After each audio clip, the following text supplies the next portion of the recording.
নিবাসী জনাব নুরুল আলম সাহেবের সন্তান মোহাম্মদ হুসেইন পাগড়ি দেওয়ার জন্য আমি আমাদের আসাতিজা কেরামরা যারা আছেন, বিশেষভাবে অত্র মাদ্রাসার সিনিয়র মুহাদ্দিস মুফতি হুসেইন আহমদ সাহেব দামাত বরকাতুহু, বাগিচাপেট মসজিদের ইমাম এবং আমাদের সিনিয়র উস্তাদ আব্দুল্লাহ মাহমুদ সাহেব, আমাদের মাওলানা কারি জালাল সাহেব, আমাদের নাজিমা তালিমা মাওলানা মকবুল সাহেব, এই হাফেজদের উস্তাদ হাফেজ মাওলানা ওমর ফারুক সাহেব, আমিরুল ইসলাম সাহেব, শফিক সাহেব, আরো যারা আছে সকলকে অনুরোধ করছি আপনারা মঞ্চে আসুন এবং পাগড়ি দেন। প্রথম পাগড়ি নিচ্ছে ভোলা জেলা নিবাসী জনাব নুরুল আলম সাহেবের ছেলে হুসাইন আহমদ। দ্বিতীয় পাগড়ি নিতে আসবে ময়মনসিংহ জেলা নিবাসী জনাব সাইফুল ইসলাম সাহেবের সুযোগ্য সন্তান হাফেজ আনিসুর রহমান।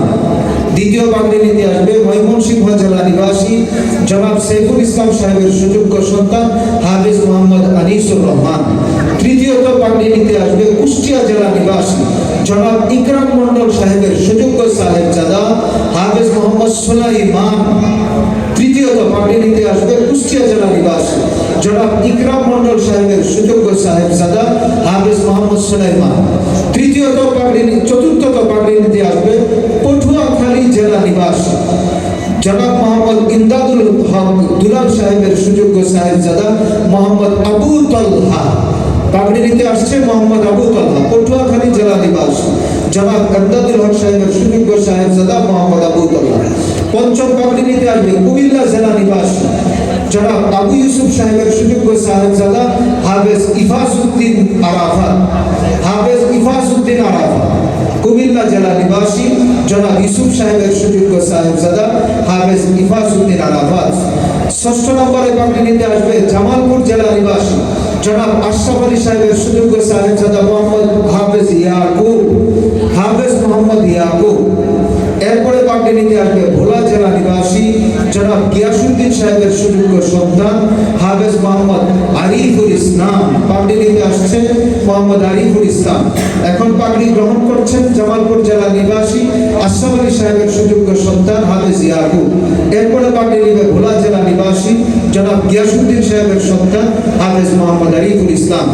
এরপর পাগড়ি গ্রহণ করবে গাজীপুর জেলা কালীগঞ্জ থানা নিবাসী জনাব আইয়ুব আলী সাহেবের সুযোগ্য সাহেবজাদা হাফেজ হাসান মাহমুদ।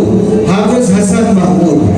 এরপরে পাগড়ি নিতে আসবে ভোলা জেলা লালমোহন থানা নিবাসী হাফেজ জনাব ওমর ফারুক সাহেবের সুযোগ্য সাহেবজাদা হাফেজ মোহাম্মদ মাসুম বিল্লাহ। হাফেজ মোহাম্মদ মাসুম বিল্লাহ। পাগড়ি নিতে আসবে ভোলা জেলা নিবাসী জনাব ওমর ফারুক সাহেবের সন্তান হাফেজ মোহাম্মদ মাসুম বিল্লাহ। 10 নম্বরে পাগড়ি নিতে আসবে লক্ষ্মীপুর জেলা নিবাসী জনাব আব্দুর রাজ্জাক সাহেবের সুযোগ্য সাহেবজাদা হাফেজ মোহাম্মদ হাবিবুর রহমান। পাগড়ি নিতে আসছে হাফেজ মোহাম্মদ হাবিবুর রহমান। এরপরে পাগড়ি নিতে আসবে 11 নম্বরে নোয়াখালী জেলা নিবাসী নোয়াখালী জেলা সোনাপুর থানা চেওয়াখালী গ্রামের অধিবাসী জনাব কামাল হোসেন সাহেবের সুযোগ্য সাহেবজাদা হাফেজ মোহাম্মদ নাহিদুল ইসলাম। পাগড়ি নিতে মঞ্চে আসছেন হাফেজ মোহাম্মদ নাহিদুল ইসলাম।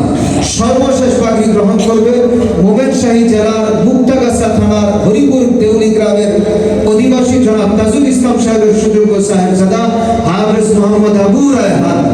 সর্বশেষ পাগড়ি নিবে হাফেজ আবু রায়হান, পিতা হাফেজ জনাব তাজুল ইসলাম সাহেব, গ্রাম হরিপুর দেউলি, থানা মুক্তাগাছা, জেলা মোমেনশাহী।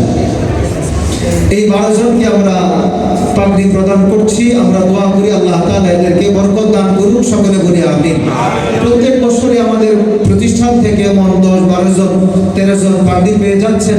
আর আমাদের অত্র প্রতিষ্ঠানের একবারে প্রথম শিক্ষক হাফেজ মাওলানা ওমর ফারুক সাহেব এই মাদ্রাসার প্রতিষ্ঠানের শুরু থেকে আজ পর্যন্ত আমরা চেয়ারটা ঠিক করে বসাই দিই।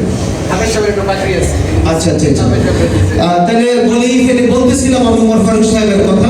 অক্লান্ত পরিশ্রম করে যান এই মানুষটাকে আমরা আজকে পাগড়ি দিচ্ছি, যে মানুষটা মাদ্রাসার শুরু থেকে প্রথম উস্তাদ এই হেফজখানা থেকে আজ পর্যন্ত এই নিরলসভাবে মেহনত করে এতগুলো হাফেজ তৈরি করেছে, সারা দেশে ভালো রেজাল্ট করেছে হেফজখানার ছেলেরা। এই সবগুলো হাফেজ ওমর ফারুক সাহেবের অক্লান্ত মেহনতে আমরা পাগড়ি দিচ্ছি। অত্র প্রতিষ্ঠানের প্রথম শিক্ষক, সুনামধন্য শিক্ষক, বয়োজ্যেষ্ঠ শিক্ষক, মুরব্বী শিক্ষক, আমাদের সকলের শ্রদ্ধার পাত্র হাফেজ মাওলানা ওমর ফারুক সাহেব। আল্লাহ রাব্বুল আলামিন ওনাকে বরকত দান করুক, সকলে বলি আমিন। এখন হযরত কথা বলে দোয়া করবে। আল্লাহওয়ালা মানুষের দোয়া নেওয়া চাই, আল্লাহওয়ালার দোয়া নেওয়া চাই। এজন্য বলবো এখন যেভাবে পরিবেশটা আছে আপনারা এই পরিবেশটা বজায় রাখবেন।